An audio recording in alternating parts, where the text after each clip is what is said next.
આ જે આ ચાલુ ગાડી હતી રાજકોટ રોડ ઉપર આપણે આ યાર્ડની સામે આવડા પથ્થરના ઘા એવા છે, 6 થી 7 ગાડીઓના કાચ ફૂટ્યા છે, ડ્રાઈવરો ઈજાગ્રસ્ત થયા છે, બરોબર. એને સિવિલમાં દાખલ કરેલા છે. આજે આ પ્રોબ્લેમ 1 મહિના થયા છે, આવું ડ્રાઈવર લોકો કહે છે. તો આનું નિવારણ કરવા મારું તંત્રને માંગ. આની પહેલા અમે ફરિયાદો બધી આ ડ્રાઈવર ભાઈઓ એમ કહે છે કે અમે ફરિયાદો કરેલી છે, આનું કોઈ નિવારણ નથી અત્યારે.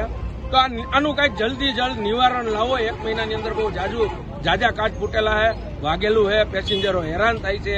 તો આનું નિવારણ લઈ આવો તમે, બસ. બીજું મારું કાંઈ. અને કોઈ ડ્રાઈવર ભાઈઓ કોઈ દી કોઈને નડતા નથી, કાંઈ નહીં. લઈને જતા હોય રસ્તામાં ફૂટે, કોઈની જિંદગીના સવાલ હોય. આજે જો 2 જણા પલટી મારતા વાર ન લાગ્યા, આનું તમે કંઈક નિવારણ લઈ આવો. આવડા પથ્થરના ઘા આવે તો આ કઈ નાની વાત નથી. આ પલટી મારતા વાર ન લાગ્યા. આમાં 50 લોકો બેઠા હોય, આમાં કોઈની જિંદગીના સવાલ છે. તો તંત્રને ખાલી એટલું કહેવાનું આવે છે મારું કે આનું નિવારણ લઈ આવો. હું કોઈ નથી રાજકારણી કે કોઈ આવો કોઈ નથી. હું એક આમ આદમી પબ્લિક સૌ હું. મારું એટલું કહેવાનું છે કે આનો પ્રોબ્લેમનો સોલ્વ કરો. 1 મહિનામાં 30 ગાડીઓના કાચ ફૂટ્યા એવું કહે છે એ લોકો.